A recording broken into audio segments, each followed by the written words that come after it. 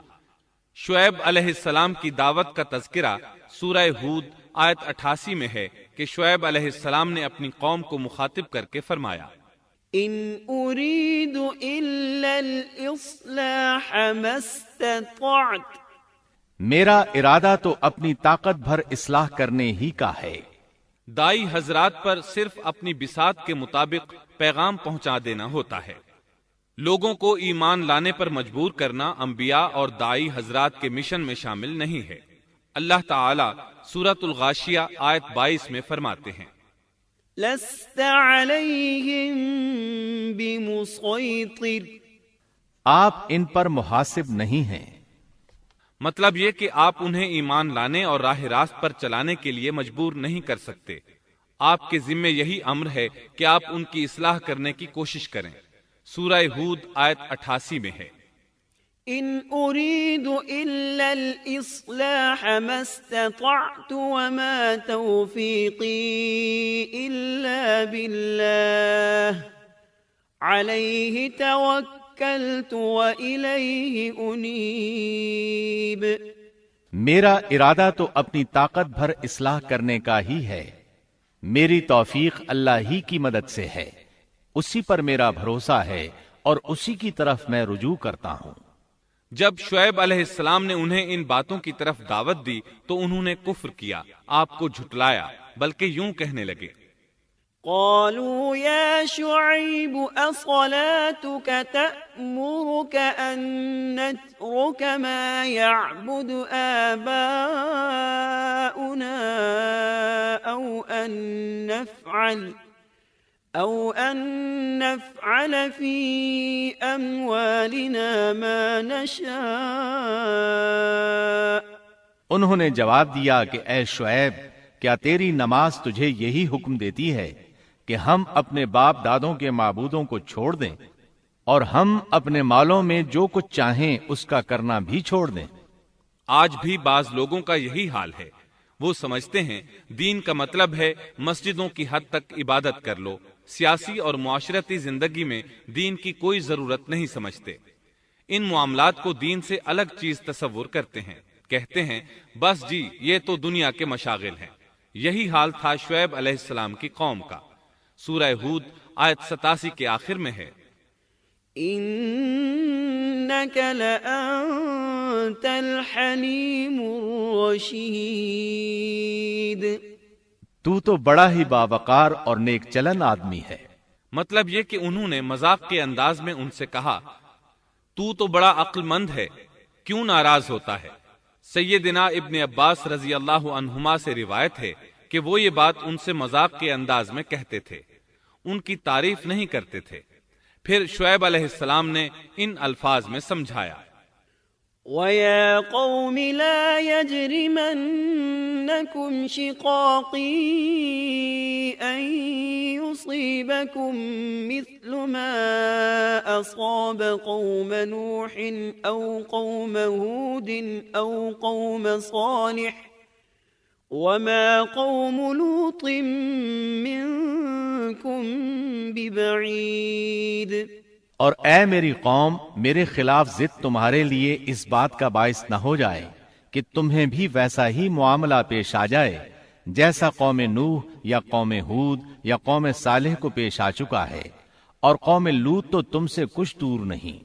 مطلب یہ تھا کہ قوم لوط تو تمہارے بالکل نزدیک تھی، ان پر آنے والے عذاب سے تو تم خود اچھی طرح خبردار ہو، جانتے ہو ان کے ساتھ کیا سلوک ہو چکا ہے۔ پھر آپ نے فرمایا، وَاسْتَغْفِرُوا رَبَّكُمْ ثُمَّ تُوبُوا إِلَيْهِ ان ربی رحیم ودود۔ تم اپنے رب سے استغفار کرو اور اس کی طرف توجہ کرو، یقین مانو کہ میرا رب بڑی مہربانی والا اور بہت محبت کرنے والا ہے۔ جب وہ اپنی ضد پر اڑے رہے تو شعیب علیہ السلام نے یوں فرمایا، تو ذرا ٹھہر جاؤ یہاں تک کہ ہمارے درمیان اللہ فیصلہ کیے دیتا ہے، اور وہ سب فیصلہ کرنے والوں سے بہتر ہے۔ پہلے تو عام واعظ و نصیحت فرمائی، جب قوم نہ سمجھی تو انہیں سابقہ ہلاک شدہ قوموں کی مثالیں دی، ڈرایا کہ کہیں تمہیں بھی ایسے ہی عذابوں سے دوچار نہ ہونا پڑے، لیکن انہوں نے کسی بات کا اثر نہ لیا، الٹا یوں کہنے لگے، انما انت من المسحرین ما انت الا بشر مثلنا وان نظنك لمن الكاذبین فأسقط علينا كسفا من السماء إن كنت من الصادقين۔ تو ان میں سے ہے جن پر جادو کر دیا جاتا ہے، اور تو ہم ہی جیسا ایک انسان ہے، اور ہم تو تجھے جھوٹ بولنے والوں میں سے ہی خیال کرتے ہیں۔ اگر تو سچے لوگوں میں سے ہے تو ہم پر آسمان کا کوئی ٹکڑا گرا دے۔ مطلب یہ کہ آخرکار یہ لوگ پہلے لوگوں یعنی عاد اور سمود کے نقش قدم پر چلنے لگے، ان کے انبیاء انہیں حق کی طرف بلاتے رہے، وہ انکار کرتے رہے، آخر ان پر اللہ کے عذاب اترے۔ ایسے ہی یہ لوگ بھی شعیب علیہ السلام کو دھمکیاں دینے لگے، ان کے مقابلے پر اتر آئے۔ سورۃ الاعراف آیت 88 میں ہے کہ شعیب علیہ السلام کی قوم کے کافر سرداروں نے ان سے کہا، قال الملأ الذين استكبروا من قومه لنخرجنك يا شعيب والذين آمنوا معك من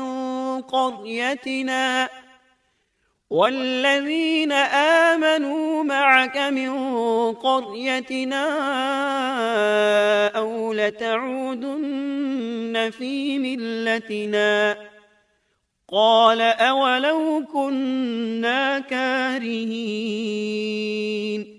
ان کی قوم کے متکبر سرداروں نے کہا، اے شعیب، ہم آپ کو اور جو آپ کے ہمراہ ایمان والے ہیں انہیں اپنی بستی سے نکال دیں گے، یا یہ کہ تم ہمارے مذہب میں پھر آ جاؤ۔ شعیب نے جواب دیا، کیا ہم تمہارے مذہب میں آ جائیں؟ گو ہم اس کو مکروہ ہی سمجھتے ہوں۔ قوم کے سردار تکبر کرتے ہوئے مزید کہنے لگے کہ اگر تو اپنی دعوت پر اڑا رہا تو ہم تجھے مدین سے نکال دیں گے۔ جواب میں شعیب علیہ السلام نے کہا، اگر عذاب سے بچنا ہے تو میری بات مان لو۔ انہوں نے نہ صرف آپ کی بات ماننے سے انکار کر دیا بلکہ ان کا مذاق بھی اڑانے لگے۔ اس کا ذکر سورہ ہود آیت 91 میں آیا ہے۔ قالوا يا شعيب ما نفقه كثيرا مما تقول۔ انہوں نے کہا، اے شعیب، تیری اکثر باتیں تو ہماری سمجھ ہی میں نہیں آتی۔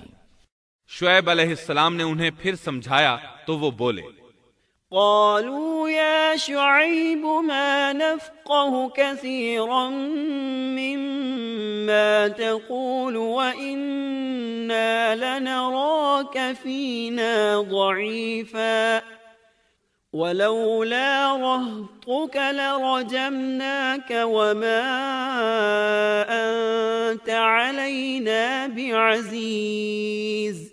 اے شعیب، تیری اکثر باتیں تو ہماری سمجھ ہی میں نہیں آتی، اور ہم تو تجھے اپنے اندر بہت کمزور پاتے ہیں۔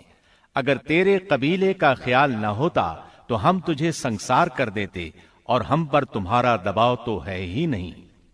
اس پر آپ نے فرمایا، یا قوم ارہطی اعز علیکم من اللہ۔ اے میری قوم کے لوگو، کیا تمہارے نزدیک میرے قبیلے کے لوگ اللہ سے بھی زیادہ عزت والے ہیں؟ مطلب یہ کہ تم میری قوم قبیلے سے تو ڈرتے ہو لیکن اللہ تعالیٰ کا تمہیں کچھ بھی ڈر نہیں۔ اس موقع پر انہوں نے اپنی قوم کو یوں خبردار کیا، وَيَا قَوْمِ اعْمَلُوا عَلَى مَكَانَتِكُمْ إِنِّي عَامِلٌ سَوْفَ تَعْلَمُونَ مَن يَأْتِيهِ عَذَابٌ يُخْزِيهِ وَمَنْ هُوَ كَاذِبٌ وَارْتَقِبُوا إِنِّي مَعَكُمْ رَقِيبٌ۔ اے میری قوم، اب تم اپنی جگہ عمل کیے جاؤ، میں بھی عمل کر رہا ہوں۔ بہت جلد تمہیں معلوم ہو جائے گا کہ کس کے پاس وہ عذاب آتا ہے جو اسے رسوا کر دے اور کون ہے جو جھوٹا ہے۔ تم بھی انتظار کرو، میں بھی تمہارے ساتھ انتظار کرتا ہوں۔ پھر آپ نے دعا فرمائی، اے اللہ میرے اور میری قوم کے درمیان فیصلہ کر دے۔ ادھر قوم کے لوگ انہیں بستی سے نکالنے اور سنسار کرنے کی دھمکیاں دینے لگے۔ آپ کی دعا کے الفاظ سورہ اعراف آیت 99 میں آئے ہیں۔ ربنا افتح بیننا وبین قومنا بالحق وانت خیر الفاتحین۔ اے ہمارے پروردگار، ہمارے اور ہماری قوم کے درمیان حق کے موافق فیصلہ کر دے، اور تو سب سے اچھا فیصلہ کرنے والا ہے۔ آخر کار فیصلے کی گھڑی آ پہنچی۔ اللہ تعالیٰ نے سیدنا شعیب علیہ السلام اور ان پر ایمان لانے والوں کو نجات عطا فرمائی، اور ان کی قوم پر عجیب و غریب عذاب نازل ہونا شروع ہوا، اور عذاب صرف ایک ہی قسم کا نہیں تھا، کئی نوعیتوں اور شکلوں میں آیا۔ اللہ سبحانہ و تعالی ہمیں اپنی قدرت کی نشانیاں دکھاتے ہیں کہ قوم عاد کس طرح تند و تیز ہواؤں سے تباہ کی گئی، جبکہ شعیب علیہ السلام کی قوم کو اس کے بالکل برعکس عذاب دیا گیا۔ اللہ تعالیٰ نے ہوا کو روک لیا، حالت ایسی ہو گئی کہ ہوا بالکل نہ چلی، گرمی اور حرارت تیز ہو گئی۔ پھر اللہ تعالیٰ نے بستی سے باہر ایک بادل بھیجا، اس کے نیچے سایہ تھا، بچے، بوڑھے، جوان اور عورتیں سبھی اس سائے میں جگہ پانے کے لیے بھاگے تاکہ گرمی سے بچ سکیں۔ آخر بادل کے نیچے پہنچ کر بیٹھ گئے۔ جو ہی سب وہاں پہنچ کر بیٹھے، ان کے نیچے کی زمین ہلنے لگی، ہچکولے کھانے لگی، یہاں تک کہ زلزلہ شروع ہو گیا۔ سب گھٹنوں کے بل گرتے چلے گئے۔ اسی وقت جبریل علیہ السلام تشریف لائے اور ایسی زوردار چیخ ماری کہ اس چیخ کی شدت کی تاب نہ لاتے ہوئے سب کے سب وہیں ڈھیر ہو گئے۔ اللہ تعالیٰ سورۃ الشعراء آیت 189 میں فرماتے ہیں، فَأَخَذَهُمْ عَذَابُ يَوْمِ الظُّلَّةِ، پس انہیں سائبان والے دن کے عذاب نے پکڑ لیا۔ جب انہوں نے سائے اور ہوا کو گم پایا تو بادل کو دیکھتے ہی اس کے سائے کی طرف لپکے، لیکن اس میں تو عذاب تھا، اور انہوں نے یہی تو کہا تھا، فَأَسْقِطْ عَلَيْنَا كِسَفًا مِّنَ السَّمَاءِ إِن كُنتَ مِنَ الصَّادِقِينَ۔ اگر تم سچے لوگوں میں سے ہو تو ہم پر آسمان کا کوئی ٹکڑا گرا دو۔ بس اللہ تعالیٰ نے آسمان سے ایسا ہی عذاب بھیج دیا۔ اللہ سورہ اعراف آیت 91 میں فرماتے ہیں، فَأَخَذَتْهُمُ الرَّجْفَةُ فَأَصْبَحُوا فِي دَارِهِمْ جَاثِمِينَ۔ پس انہیں زلزلے نے آ پکڑا، سو وہ اوندھے کے اوندھے پڑے رہ گئے۔ اللہ تعالیٰ مزید فرماتے ہیں، سورہ ہود آیت 94 تا 95 میں ہے، وَلَمَّا جَاءَ أَمْرُنَا نَجَّيْنَا شُعَيْبًا وَالَّذِينَ آمَنُوا مَعَهُ بِرَحْمَةٍ مِّنَّا وَأَخَذَتِ الَّذِينَ ظَلَمُوا الصَّيْحَةُ فَأَصْبَحُوا فِي دِيَارِهِمْ جَاثِمِينَ كَأَن لَّمْ يَغْنَوْا فِيهَا أَلَا بُعْدًا لِّمَدْيَنَ كَمَا بَعِدَتْ ثَمُودُ۔ جب ہمارا عذاب آ پہنچا، ہم نے شعیب کو اور ان کے ساتھ تمام مسلمانوں کو اپنی خاص رحمت سے نجات بخشی، اور ظالموں کو سخت چنگھاڑ نے آ پکڑا جس سے وہ اپنے گھروں میں اوندھے پڑے رہ گئے، گویا کہ وہ ان گھروں میں کبھی بسے ہی نہ تھے۔ آگاہ رہو، مدین والوں کے لیے بھی ویسی ہی پھٹکار ہے جیسی پھٹکار سمود پر پڑی۔ شعیب علیہ السلام اور ان پر ایمان لانے والے ان لوگوں سے دور کھڑے تھے، وہ ان کی طرف حسرت بھری نگاہوں سے دیکھ رہے تھے۔ سورہ آراف آیت 93 میں ارشاد ربانی ہے، فتولى عنهم وقال يا قوم لقد أبلغتكم رسالات ربي ونصحت لكم فكيف آسى على قوم كافرين۔ اس وقت شعیب ان سے منہ موڑ کر چلے اور فرمانے لگے، اے میری قوم، میں نے تمہیں اپنے پروردگار کے احکام پہنچا دیے اور میں نے تمہاری خیر خواہی کی، پھر میں ان کافر لوگوں پر کیوں رنج کروں؟ اس کے بعد وہ دوبارہ مدین کی طرف لوٹ آئے، کیونکہ مدین شہر تو باقی رہ گیا تھا، صرف اہل مدین ہی تباہ ہوئے تھے۔ بعد میں لوگ آہستہ آہستہ مدین میں آ کر آباد ہونے لگے۔ مدین شہر پھر سے آباد ہو گیا، اس کی رونقیں لوٹ آئیں۔ اب مدین کے اکثر باشندے مسلمان تھے، وہ مسلمان جو شعیب علیہ السلام کے ساتھ تھے۔ وہ اور دوسرے علاقوں سے آنے والے کفار اب اس شہر کے باشندے تھے، اور یہی وہ مدین شہر تھا جس میں سیدنا موسیٰ علیہ السلام تشریف لائے تھے۔ شعیب علیہ السلام کا قصہ اپنے اختتام کو پہنچا۔